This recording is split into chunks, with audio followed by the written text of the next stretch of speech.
Banyak di antara kita yang masih belum memahami bobotnya Allah Subhanahu wa taala. Allah ini teman-teman adalah pencipta yang menciptakan semuanya, semuanya yang dijangkau atau tidak dijangkau oleh mata kita di langit sana, di bumi ini, di kedalaman lautan.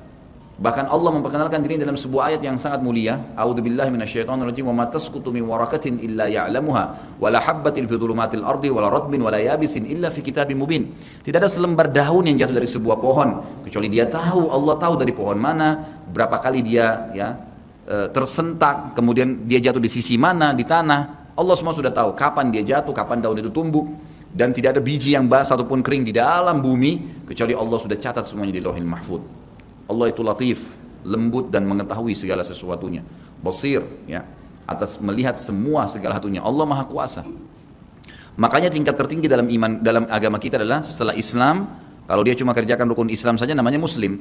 Tapi kalau dia gabung dengan rukun iman yang 6, sudah mengerjakan sholat, zakat, puasa Ramadan, haji, kemudian diikuti dengan ke-6 rukun iman, yakin Allah perintahkan, yakin malaikat sedang menyaksikan dan mencatatnya, yakin ini diturunkan dalam kitab-kitab Al-Quran, yakin ini diperintahkan pada Rasul Nabi Muhammad SAW, yakin dia akan terima balasannya pada hari kiamat, maka dia ikuti dengan rukun iman, dan ini takdir baik takdir buruk ada dicatatkan oleh Allah SWT, maka namanya mukmin. Tapi tingkat lebih tinggi lagi daripada itu, penggabungan antara rukun Islam, rukun iman, dan ada adab mengenal Allah, namanya ihsan. Ihsan itu apa kata Nabi SAW? An ta'budallaha ka'annaka tarah, fa in lam takun tarah fa innahu yarak. Engkau menyembah Allah seakan-akan engkau melihatnya, dan kalau kau tidak melihatnya, yakinlah dia sedang melihatmu. Selalu merasa dikontrol oleh Allah Subhanahu wa taala.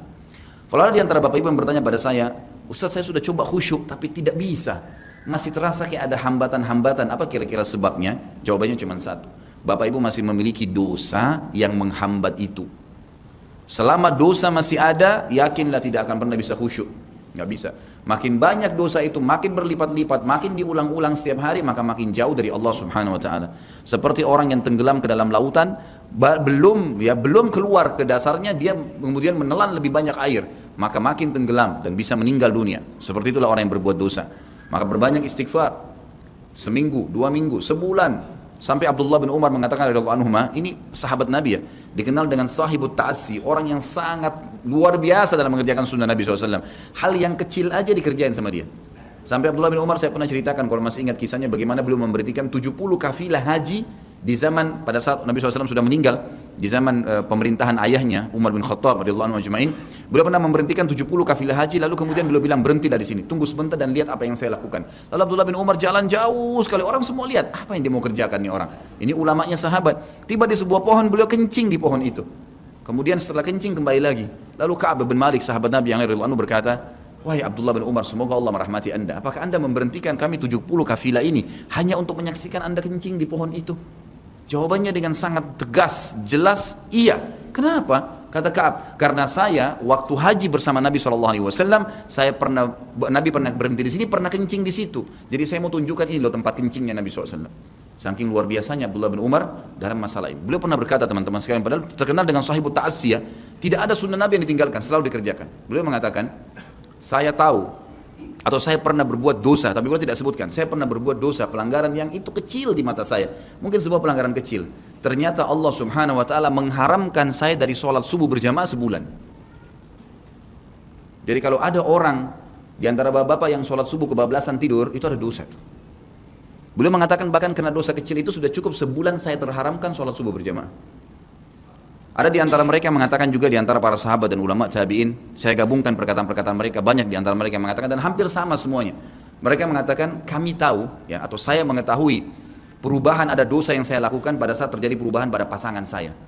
Suaminya kah marah-marah, istrinya kah buat ulah, anaknya kah buat ulah. Itu berarti permasalahan ada dalam diri dia. Mereka mengatakan, saya tahu ada kesalahan dosa yang saya kerjakan dengan Allah Azza wa Jal pada saat terjadi perubahan di pasangan hidup saya, anak-anak saya, dan tunggangan saya. Kuda mau dinaikin jadi masalah. Kita mau starter mobil pagi, mati mesinnya. Ada saja masalah.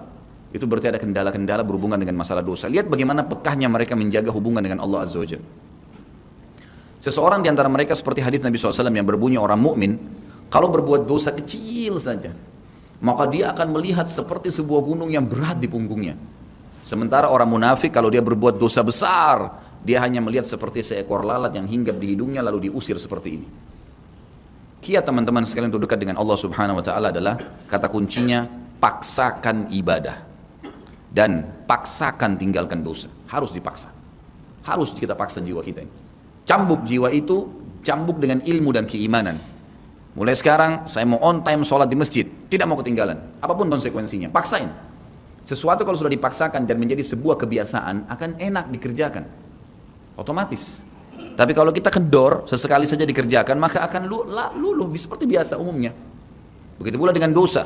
Paksain diri untuk tinggalkan. Lihat yang haram, turunkan pandangan. Mau beli sesuatu, tahan tangan itu supaya tidak beli. Paksa. Nggak ada masalah kok. Tangan kita nggak putus kalau kita nggak beli DVD film yang tidak benar misalnya. Nggak masalah kok. Kuping kita nggak copot kalau kita nggak dengar musik misalnya. Alihkan ke Al-Quran. Setan goda, lawan. Jangan terus-menerus kendor imannya seperti kerupuk. Sedikit diramas sudah hancur. Ini jangan. Sampai kapan Bapak Ibu mau terus berlale-lale dalam jauh dari Allah SWT? Sementara iman itu levelnya sangat jauh. Makin kental, maka makin terus, sampai para ulama mengatakan kenikmatan iman akan terus dirasakan oleh seorang hamba selama dia terus mendeteksi dirinya dan juga dia berusaha bermuhasabah setiap detiknya. Ini sudah ketaatan bukan? Ini sudah ketaatan bukan? Ada kemaksiatan ditolak sama dia, harus begitu. Dan harus kita mulai dengan diri kita sendiri dengan cara memaksanya. Gak bisa enggak. Kita kalau nggak paksa nggak mungkin. Harus Bapak Ibu sekalian. Orang lain telepon nanti kita atau lihat perubahan, kamu alimnya, ingat, majelis ilmu seperti ini Bapak Ibu sekalian. Saya sering ulangi kalimat ini. Saya nggak datang jauh-jauh dari rumah saya ke sini untuk menghibur Bapak Ibu cerita dongeng atau hibur Bapak Ibu duduk sini sejam 2 jam. Ini bukan, ini kita sedang bahas wahyu. Wahyu ini penyampaian dari Tuhan, Allah pencipta langit dan bumi untuk membawa pada perubahan. Kalau Anda hadir di majelis ilmu dan Anda pulang setelahnya terasa, ya kenapa ya, saya kayak merasa ada beban nih, kayak saya merasa bersalah, kadang-kadang kita menangis. Itu semua peringatan dari Allah SWT. Ambil, oh ini berarti kebaikan, itu kebaikan. Karena Allah mau dengan perasaan itu kita berubah. Ada perasaan untuk berbuat dosa jadi takut karena sudah ada di pengajian, itu tanda keimanan. Termotivasi untuk mengerjakan ibadah, hadir lagi di majelis, iya. Begitu teman-teman lihat, kamu alimnya sekarang, iya alhamdulillah, saya sangat bersyukur sama Allah. Jangan malu ucapin itu. Alhamdulillah saya berubah, saya merasa luar biasa, saya bersyukur sama Allah karena Allah masih bisa berikan keselamatan saya sebelum saya meninggal. Mudah-mudahan kamu juga bisa rasain ya keimanan saya. Motivasi dia supaya dia mau ikut. Ini enggak. Kamu sekarang alimnya, masa pakai jilbab begitu? Kenapa kamu pelihara jenggot? Masa azan harus selalu ke masjid? Kemarin, oh iya ya, udah sini aja sholat sama saya. Kendor, sholat di rumah. Kendor, ganti lagi kembali jilbabnya jilbab gaul dan seterusnya. Ini sampai kapan kita mau tergoda nih kira-kira? Waktu terus berjalan. Ingat, setiap peluang ibadah, Bapak Ibu sekalian, ingat, Allah peringatkan Anda dan saya seperti cuma ini, penyampaian. Dan kita yang mengubah diri kita. Tidak mungkin saya mengontrol Anda satu-satu di rumah Anda, atau tidak mungkin Allah Subhanahu Wa Taala menurunkan tangan dari langit. Tetapi Allah Subhanahu Wa Taala memberikan kepada kita penyampaian dan berikan hati nurani untuk bisa menyentuh hati nurani kita agar kita melakukan, ya, mengerjakannya. Harusnya begitu. Jangan pernah malu untuk berubah menjadi orang lebih baik. Yang malu itu kalau kita menjadi orang lebih buruk. Ingat, peluang-peluang ibadah yang Anda sudah sia-siakan, wallahi Bapak Ibu sekalian, demi Allah Anda akan sesali nanti. Di hari kiamat nyesal, ya Allah, kenapa dulu saya nggak puasa Senin itu ya? Nyesal, ya Allah, kenapa dulu saya nggak sholat tahiyat masjid ya? Saya malah duduk di depan masjid cuma ngobrol-ngobrol. Ya Allah, kenapa dulu saya nggak maksimal bacanya cuma surah pendek ya? Kenapa nggak surah panjang ya? Ini ibadah saja bisa kita sesalin, apalagi kalau dosa. Malah lebih parah itu. Menyesalnya luar biasa, tapi nggak ada gunanya. Peluang-peluang ibadah yang Anda sudah sia-siakan tidak akan pernah bisa diperbaiki. Nggak bisa. Ini tadi kalau ada orang tidak ikut sholat sama kita berjamaah maghrib misalnya, kemudian mereka ikut di pengajian lalu merasa tersentuh, coba ya saya ikut dari awal ya. Memang betul, penyesalan bagus. Tapi sudah dicatat dan tidak akan pernah berubah di buku amal pada hari itu, jam itu, sholat itu telat. Pahalanya beda dengan orang yang awal waktu. Apa yang membuat dia telat ya? Dia sendiri, konsekuensinya. Jangan, ya gitu. Makanya motivasi Nabi SAW sangat banyak untuk mengerjakan sholat di awal waktunya, motivasi untuk di saf pertama, motivasi untuk tidak ketinggalan takbiratul ihram pertama imam, semuanya itu untuk menjaga hubungan dengan Allah Azza wa Jalla. Jadi untuk dekat dengan Allah harus memaksakan diri dalam ibadah dan harus memaksakan diri untuk meninggalkan dosa. Bagaimana tanggahnya untuk sampai ke sana? Ilmu, majelis ilmu. Hadir di majelis ilmu seperti ini Bapak Ibu sekalian, saya bukan mengatakan karena saya menyampaikan, siapa saja di antara teman-teman dai yang sampaikan, semoga Allah ikhlaskan niat kita semua, itu harus dihadiri, harus. Hadiri majelis ilmu akan mengubah kita. Kalau tidak, dengar, bawa Walkman, bawa headset, bisa dengar di HP kita. Sekarang bisa daripada kita nonton, orang banyak habisin pulsanya hanya nonton YouTube hal-hal yang tidak ada manfaatnya. Nonton ceramah tuh, dengarin, sambil belanja, sambil macet di jalan, pasang headset di kuping, kemudian kita dengarin ceramah-ceramah itu. Tambah ilmu dengan ilmu, tidak ada kata cukup. Kata para ulama salaf, ilmu itu, ilmu syar'i yang merupakan tangga membawa kita kepada hubungan dengan Allah yang sangat baik, karena dengan keimanan akan muncul, iman akan muncul dengan ilmu itu, ya dia akan memberikan setengah hidupnya dengan cara kita membayar dia dengan seluruh hidup kita. Nggak bisa. Seminggu sekali itu nggak cukup. Apalagi ada orang sebulan sekali, apalagi ada orang cuman kalau lagi ada waktu lowong, ini nggak bisa. Kita sibuk Bapak Ibu sekalian memberikan makan tubuh kita. Makan makanan, minum, macam-macam variasi, betul untuk fisiknya sehat. Tapi ruhnya kurus, krempeng, sakit. Itu luar biasa. Tapi kalau kita balik, fisik kita yang biasa, cukup kenyang sudah. Tapi ruh kita berikan kesehatan yang luar biasa. Orang kalau ruhnya yang sehat Bapak Ibu sekalian, semuanya jadi kecil buat dia. Julaibib radhiyallahu anhu sahabat Nabi itu, saking kecilnya badannya itu sampai diangkat oleh Nabi SAW dengan satu telapak tangan karena kecilnya badannya. Tapi di perang ya Uhud dia bisa membunuh 7 orang kafir. Tidak ada hubungannya dengan kecil badannya, tapi ruhnya kuat, besar. Waktu Nabi SAW balik dari perang Uhud dan terkalahkan oleh orang-orang kafir Quraisy dengan hikmah Allah Subhanahu Wa Taala, semua sahabat waktu itu mati syahid 70 orang.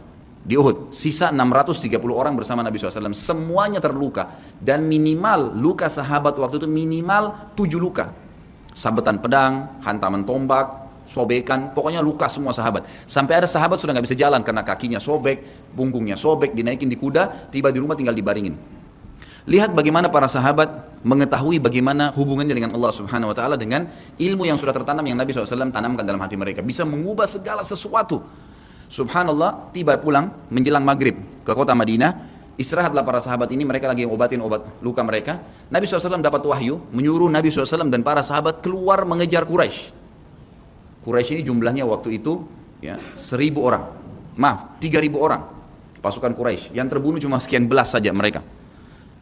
Dan mereka sudah merasa bangga dan pulang ke kota Madinah, pulang meninggalkan Madinah, karena Uhud itu dekat Madinah, kemudian mereka bangga dengan itu. Keesokan paginya habis sholat subuh kata Nabi SAW, wahai sahabat-sahabatku, Allah Azza wa Jalla memerintahkan kita untuk mengejar Quraisy. Maka pulanglah masing-masing kalian di suku kalian, lalu motivasi siapapun yang ikut kemarin di Uhud, semua. Mau sakit, mau enggak, mau luka, mau enggak, tapi ini luka semua nih. Minimal punya 7 luka. Ya. Kita kadang-kadang mungkin kuku kita kecabut aja sudah susah ke masjid. Ini sabetan pedang, sobek, rusak semua tubuh mereka. Dikatakan dalam riwayat sampai para sahabat ada yang tidak bisa ngomong karena sudah kesakitan yang luar biasa. Kata Nabi SAW, semua ikut pedang, sobek, rusak semua tubuh mereka. Dikatakan dalam riwayat sampai para sahabat ada yang tidak bisa ngomong karena sudah kesakitan yang luar biasa. Kata Nabi SAW, semua ikut di Uhud kemarin keluar lagi. 630 orang semua harus keluar. Bagaimana caranya? Pokoknya ngumpul keluar, perintah Allah. Coba bayangin, kita kadang-kadang habis olahraga saja capek, diajak keluar sama istri atau diajak keluar sama suami, kita sudah nggak mau keluar. Capek biasa olahraga. Atau mungkin penat, capek, duduk di kantor mau istirahat. Ini habis perang, badannya disabat-sabat, diajak berperang lagi nih. Apa yang terjadi teman-teman sekalian? Pulanglah pimpinan-pimpinan suku sahabat ini, dimulai dengan Sa'ad bin Mu'adz radhiyallahu anhu, sahabat Nabi yang mulia. Luar biasa ini. Orang ini pada saat meninggal, kata Nabi SAW, goncang arsy-Nya Allah dengan meninggalnya Sa'ad. Saat pulang ke kaumnya lalu berkata, wahai kaumku, sesungguhnya Nabi SAW menyuruh kalian untuk kembali menyerang Quraisy. Pada saat itu mereka lagi kumpul saling ngobatin luka, dan di depan mereka yang saling ngobatin luka itu adalah Usaid bin Khudair, sahabat Nabi yang mulia. Ini sahabat Nabi yang satu dari Aus ini, kalau membaca Al-Quran malaikat turun dari langit dengarin bacaannya. Luar biasa. Lagi ngobatin lukanya sambil dia berkata, waktu dikatakan Nabi SAW menyuruh kalian mengejar Quraisy, kata Usaid bin Khudair lagi ngobatin lukanya, sami'na wa ata'na, kami dengar dan kami patuh, ditinggalin lukanya. Lalu seluruh suku itu saling nopang satu sama yang lain, mendatangi masjid Nabi SAW untuk ikut berperang lagi. Nggak ada satupun yang tinggal. Ada yang luar biasa, saya terus terang nangis waktu dengar kisah itu, luar biasa. 2 orang anak muda Ansar, saya setiap kenang kisah ini selalu nangis, nggak bisa tahan karena luar biasa. Anak 2 orang ini belasan tahun umurnya, dan dua-duanya nggak bisa jalan Bapak Ibu sekalian, nggak bisa jalan. Luar biasa, sudah sobek kakinya, sobek punggungnya, bahkan dikatakan di bagian leher ada irisan, di bagian lehernya ada irisan, gitu kan. Kesakitan, dua-dua ini diturunkan dari kuda, ditidurkan, adik kakak nih. Tapi saya tidak ingat, namanya tidak disebutkan dalam kisah, tapi ini kisah luar biasa. Dan kemarin kebetulan Imam Masjid Haram atau saya lagi umrah nyebutin kisah itu juga. Hampir satu masjid orang menangis mendengarkan kisahnya. Dia mengatakan, waktu sampai ke telinga adik kakak ini umurnya belasan tahun ya, di bawah 20 tahun. Kalau Nabi SAW memanggil seluruh yang hadir di Uhud untuk kembali berperang. Ini mereka nggak bisa jalan nih. Si kakak bilang sama adiknya, kita nggak bisa tinggal di sini nih. Rasulullah SAW sudah memanggil kita untuk menjawab panggilan Allah. Kata adiknya, bagaimana caranya kita merangkak? Bagaimana caranya kita ke sana? Nggak ada yang bisa nopang. Ini berdua lagi sakit. Mereka cuma tinggal sama ibunya. Lalu berkata si kakak, sekali saya seret kamu, sekali kamu seret saya. Mereka saling seret satu sama yang lain, Bapak Ibu sekalian, sampai di hadapan masjid Nabi SAW. Lihat bagaimana iman mereka kepada Allah Subhanahu Wa Taala, luar biasa. Gitu ya. Dan ini tidak bisa kecuali kalau dipaksakan. Kalau tidak dipaksakan nggak bisa. Semoga Allah SWT jadikan kita orang yang selalu memaksakan diri untuk ibadah. Karena kalau tidak, kita nggak paksakan, kita akan mati dalam keadaan konyol dan menyesal. Karena tingkatan-tingkatan di surga akan hilang. Percuma. Gitu. Baik, saya bacakan. Pasal kedua. Adab terhadap Allah Subhanahu Wa Taala. Seorang muslim hendaknya melihat segala sesuatu yang telah diberikan Allah kepadanya dengan tiada terhingga, yakni berupa kenikmatan yang tak terhitung. Terlindungnya dia pada saat menempel di dalam rahim ibunya, ketika berupa nutfah atau air mani, menentukan perjalanan hidupnya hingga hari bertemu dengan Rabb-nya Allah Azza wa Jalla. Hendaknya ia bersyukur kepada Allah atas nikmat itu dengan lisannya, yakni memuji dan menyanjung Allah secara semestinya. Juga bersyukur kepada Allah dengan anggota badan, dengan cara menggunakannya di dalam ketaatan kepada Allah Subhanahu wa taala. Karena mengingkari nikmat, tidak mengakui kelebihan yang diberikan Allah, mengingkarinya beserta kebaikannya bukanlah termasuk adab kepada Allah. Sebagaimana Allah berfirman dalam surah An-Nahl ayat 53, A'udzubillahi minasyaitonirrajim. Wa ma bikum min ni'matin faminallah. Dan apa saja nikmat yang ada padamu maka itu dari Allah datangnya. Dalam surah An-Nahl ayat 18 Allah berfirman, A'udzubillahi minasyaitonirrajim wa in ta'uddu ni'matallahi la tuhsuha. Dan jika kalian menghitung-hitung nikmat Allah maka kalian tidak akan mampu untuk menghitungnya. Begitu banyak nikmatnya Allah Bapak Ibu sekalian, kita berbuat maksiat, pelanggaran-pelanggaran, tapi Allah masih bisa memberikan kita oksigen gratis, cahaya masih bisa ditangkap oleh mata kita, telinga kita masih bisa menangkap suara sehingga mengetahui apa yang diinginkan oleh kita. Setelah bertahun-tahun berbuat dosa, dengan taubat kepada Allah, Allah bisa ampuni. Itu luar biasa. Nikmat Allah tidak bisa terhitung. Rugilah orang-orang yang tidak menyembah Allah Subhanahu wa taala. Dan kalau seandainya, kata Ibnu Taimiyah rahimahullah, orang-orang yang bermaksiat kepada Allah itu tahu bagaimana nikmatnya keimanan yang ada dalam hati kami ini, sehingga kami bisa menangis dan kami bisa merasakan dekatnya dengan Allah, bahkan merindukan surga dan selalu merasa diri jauh dari neraka. Maka niscaya mereka akan membelah dada-dada kami dan mengambil keimanan itu karena mereka tidak akan pernah merasakannya. Keimanan akan membuat makanan sederhana menjadi mewah, tidur di tempat yang biasa akan menjadi nyaman, bahkan cobaan seberat apapun menjadi kecil buat kita karena keimanan kepada Allah Subhanahu wa taala. Dan itu sebuah nikmat. Itu hanya bisa dirasakan kalau kita betul-betul memaksakan diri beribadah kepada Allah Subhanahu wa taala. Allah berfirman dalam surah Al-Baqarah 152 dari selanjutnya, A'udzubillahi minasyaitonirrajim. Fadhkuruni azkurkum washkuruli wala takfurun. Ingatlah selalu aku, kata Allah. Selalulah berzikir, selalulah patuh, selalulah kerjakan ketaatan-ketaatan. Nikmatilah yang halal, jauhilah yang dilarang. Maka aku akan ingat kepada kalian. Bayangkan kalau seorang presiden mengingat kita, bagaimana bangganya kita disebut-sebut nama kita di hadapan orang-orang yang di sekitarnya. Bagaimana dengan Allah pencipta langit dan bumi yang mengingat kita. Dan bersyukurlah kepada aku dan jangan kalian mengingkari nikmat-nikmatku. Oleh karena itu, tidaklah beradab jika seseorang lari kepada sesuatu yang tidak memiliki tempat pelarian, bersandar kepada yang tidak memiliki kemampuan apapun, serta bertawakal kepada yang tidak mempunyai daya dan kekuatan. Allah Subhanahu wa taala berfirman dalam surah Hud ayat 56, A'udzubillahi minasyaitonirrajim, ma min dabbatin illa huwa akhidun binasiyatiha. Tidak ada sesuatu atau tidak ada suatu binatang pun melainkan dialah yang memegang ubun-ubunnya. Allah Subhanahu wa taala memegang semuanya, harimau pun yang buas. Demi Allah Bapak Ibu sekalian, kalau Anda minta kepada Allah tidak akan bisa menerkam Anda. Pasti itu. Api pun tidak membakar Nabi Ibrahim alaihissalam karena memohon kepada Tuhannya api itu. Semuanya bisa berubah dengan hubungan kepada Allah Subhanahu wa taala. Ini kekuatan yang luar biasa nih. Seseorang kan sangat tenang hidup dimanapun asal dia jaga hubungannya dengan Allah Subhanahu wa taala. Dalam surah Zariyat ayat 50, Allah Subhanahu wa taala berfirman, A'udzubillahi minasyaitonirrajim, fafirru ilallah inni lakum minhu nadhirun mubin. Bersegeralah kalian kembali kepada Allah, taatilah Allah. Sesungguhnya aku sebagai pemberi peringatan yang nyata dari Allah Subhanahu wa taala kepada kalian. Nabi SAW mengingatkan orang-orang Mekah pada saat mau turun ayat ini. Beliau mengatakan, wahai orang-orang Quraisy, apakah kalau saya mengatakan bahwasanya di luar kota Mekah ini ada pasukan yang akan menyerang kalian, kalian akan percaya apa yang saya ucapkan? Kata orang-orang Quraisy, tentu saja hai Muhammad, karena kami tidak pernah dengar kamu bohong sekalipun seumur hidupmu. Maka Nabi SAW segera menunggangi keadaan tersebut, mengatakan, wahai Quraisy, ketahuilah sesungguhnya saya utusan Allah dan di belakang saya ini ada azab yang menyedihkan. Jangan sampai kalian kufur. Jadi Nabi SAW sudah mengingatkan, ikutin ini, nikmatin apa yang diperintahkan, apa yang dihalalkan, jauh yang dilarang, kalian akan bahagia. Hanya itu saja perintah dari Allah Subhanahu wa taala. Nabi SAW sudah mengingatkan orang-orang Quraisy dan juga jadi pelajaran buat kita. Juga dalam firman-Nya surah Al-Maidah ayat 23, A'udzubillahi minasyaitonirrajim wa 'alallahi fatawakkalu in kuntum mu'minin. Dan hanya kepada Allah lah kalian harus bertawakal, mengembalikan semua urusan jika kalian benar-benar orang yang beriman.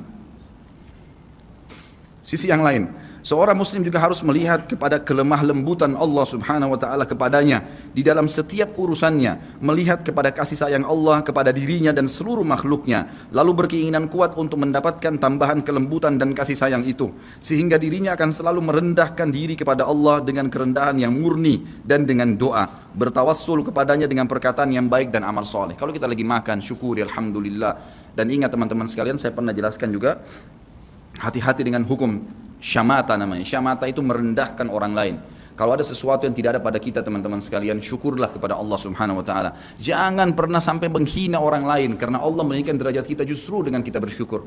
Kata Nabi SAW, kalau kalian lihat aib pada diri seseorang, ucapkanlah alhamdulillahilladzi afani mimma btala bihi wa faddalani ala katsiri mimma khalaqa tafdila. Segala puji bagi Allah yang telah menyelamatkan saya dari apa yang dicobakan kepada orang ini dan mendahulukan saya dengan kelebihan yang banyak dari makhluk-makhluk yang lain. Kita harus seperti itu, jangan syamata. Kata Umar radhiyallahu anhu, apa itu syamata seperti ini? Umar bin Khattab berkata, aku khawatir kalau ada seorang wanita hamil lewat di depanku karena perutnya besar, lalu aku berkata dalam diriku, kenapa ya perutnya seperti itu? Maka Allah menghukumku dengan membuatku hamil, sampai begitu mereka mengatakan, dan berhati-hati sekali dengan kelemah lembutan Allah subhanahu wa ta'ala. Allah lah yang telah membuat binatang yang ada binatang yang indah bulunya, yang bagus tampangnya, dan ada Allah juga ciptakan buruk di mata manusia untuk menunjukkan keajaiban dan kemahakuasaannya Allah. Ada ikan yang indah untuk dilihat, ada ikan yang seperti batu buruk. Kita cuma mengatakan subhanallah yang telah menciptakan yang baik dan buruk, subhanallah yang telah menciptakan yang sehat dan sakit, subhanallah yang telah menciptakan yang putih dan hitam, subhanallah dan subhanallah. Bukan justru kita menghina teman-teman sekalian. Kalau ada sesuatu yang menimpa orang lain yang tidak ada pada kita, syukurilah nikmat Allah subhanahu wa ta'ala, dan jangan sampai kita merendahkan orang lain.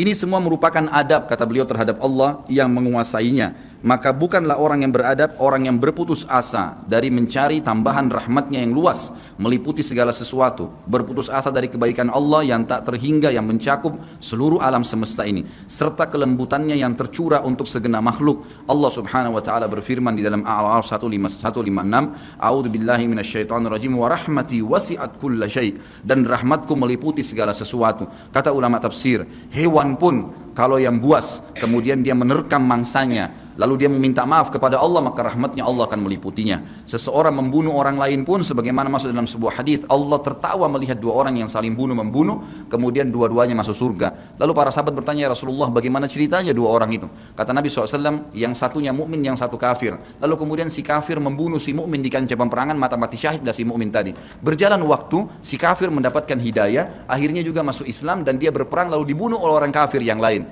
Orang mukmin yang pertama terbunuh dengan orang kafir yang akhirnya masuk Islam juga terbunuh di kancah peperangan, dua-duanya masuk surga, dan Allah menyambutnya dengan rahmatnya. Allah tersenyum dan tertawa dengan dua orang ini. Jadi dengan kemaha lembutannya Allah subhanahu wa ta'ala. Dalam surah Asy-Syura ayat 19 dikatakan juga, a'udzubillahi minasyaitonir rajim, Allahu latifun bi'ibadi. Allah itu maha lembut terhadap hamba-hambanya. Makanya dalam hadis yang lain dikatakan, ma nazala linu fi syai'in illa zana. Tidak ada sesuatu dikemasi dengan kelemah lembutan kecuali akan menghiasinya. Dikatakan Allah latif, Allah itu lembut, yuhibbul lutf, dia suka dengan kelemah lembutan, gitu ya. Wa ma nuzi'a min syai'in illa syana. Tidak ada sesuatu diangkat darinya kelemah lembutan kecuali akan merusaknya. Tidak ada manfaatnya mencak-mencak, marah-marah tuh, emosi habisin waktu-waktu, kecuali dalam pelanggaran agama saja. Tapi kalau bukan pelanggaran agama, maka jangan, tidak perlu semua. Dikatakan dalam hadis Bukhari, Nabi SAW kalau berhubungan dengan hak beliau urusan dunia, semuanya ditoleransi. Tapi kalau sudah berhubungan dengan hak Allah subhanahu wa ta'ala, barulah beliau tegas. Ya, ini sifat Nabi Muhammad SAW. Kita baca dua ayat lagi baru kita tutup. Sudah masuk waktu? Surah Yusuf ayat 87, A'udzu billahi minasyaitonir rajim, la tayasu mir rauhillah. Janganlah kalian putus asa dari rahmat Allah. Sebagaimana hadis tentang orang yang membunuh 99 jiwa, kemudian dia datang kepada seseorang abid, orang ibadah tapi tidak punya ilmu. Apakah Allah masih akan ampuni saya? Dia mengatakan tidak mungkin. Kamu membunuh 99 jiwa. Lalu kemudian dia membunuh orang itu, kata Nabi SAW, digenapkan 100. Kemudian dia menemui seorang yang alim, lalu dia bertanya, apakah Allah masih ampuni saya dengan 100 orang yang sudah saya bunuh? Maka kata Nabi, kata orang tersebut, tentu saja Allah rahmatnya telah meliputi segala satunya. Allah akan terima taubatmu. Maka dia bertaubat. Pada saat dia bertaubat orang tersebut kepada Allah SWT, lalu dia mau pulang setelah bertaubat, lalu dia meninggal tengah jalan. Kata Nabi SAW, Allah mengutus dua malaikat, satu malaikat rahmat, satu malaikat azab. Malaikat rahmat akan membawa ruhnya yang memperlihatkan taman dari taman surga, dan malaikat azab memperlihatkan lubang dari lubang neraka. Maka datanglah malaikat yang ketiga menghakimi di antara keduanya, lalu kemudian malaikat ini mengatakan, yang datang ketiga yang menghakimi dua malaikat yang sedang memperebutkan orang yang tadi baru taubat ini, ukurlah jejak kakinya. Maka diukur, ternyata jalan menuju ke tempat taubatnya itu lebih satu jengkal kaki. ya, 1 jengkal kaki saja. Maka dengan itu Allah masukkan dia ke dalam surga. 100 jiwa sudah dibunuh teman-teman sekalian. Ini bukan main-main. Dosa yang sangat besar tapi rahmat Allah sangat luas. Az-Zumar ayat 53 kata Allah Subhanahu wa taala juga, a'udzubillahi minasyaitonir rajim, wala taqnatu min rahmatillah. Jangan pernah putus asa dari rahmat Allah Subhanahu wa taala. Paragraf terakhir yang saya bacakan, nanti insya Allah kita lanjutkan setelah sholat ba'diyah isya. Seorang muslim harus melihat bagaimana dahsyatnya siksaan Rabbnya. Allah SWT maha lembut, tapi jangan lupa Allah azabnya sangat pedih. Seorang muslim harus melihat bagaimana dahsyatnya siksaan Rabbnya, kerasnya azab dan kecepatan hisapnya. Kalau datang seketika, gitu kan? Dan tidak ada yang bisa bendung, sehingga dia bertakwa atau takut kepadanya, menjaga diri terhadapnya, serta meninggalkan segala kemaksiatan. Maka ini pun merupakan bentuk adab kepada Allah, sehingga tidaklah seseorang itu beradab menurut orang-orang yang berakal apabila ia menentang Allah dan berlaku aniaya atau zalim. Padahal ia seorang hamba yang lemah, namun justru menentang Rabb yang maha perkasa lagi maha kuasa, maha kuat lagi maha perkasa. Dan Allah berfirman dalam surah Ar-Ra'd ayat 11, a'udzubillahi minasyaitonir rajim, wa idza aradallahu biqaumin su'an fala maraddalah wa ma lahum min dunihi min wal. Dan apabila Allah menghendaki keburukan terhadap satu kaum, maka tidak akan pernah ada yang bisa menolaknya, dan sekali-kali tidak ada pelindung bagi mereka selain Dia. Kalau Allah sudah menghancurkan, maka tidak akan pernah ada yang bisa membendung.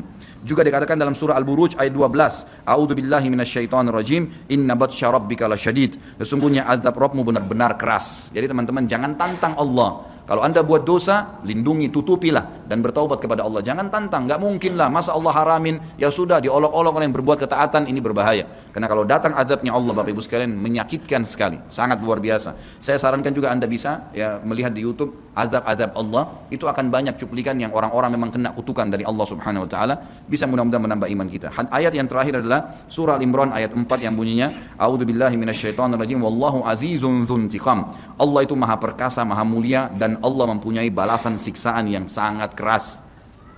Ingat, Allah memang maha pengampun, tapi Allah juga dari sisi lain azabnya sangat keras. Maka harus hati-hati Bapak Ibu sekalian dalam menjaga hubungan dengan Allah Subhanahu wa taala. Nanti kita lanjutkan lagi dengan yang tersisa setelah salat ba'diyah insyaallah. Subhanakallahumma bihamdika asyhadu an la ilaha illallah astaghfirullah wa atubu ilaik. Wassalamualaikum warahmatullahi wabarakatuh.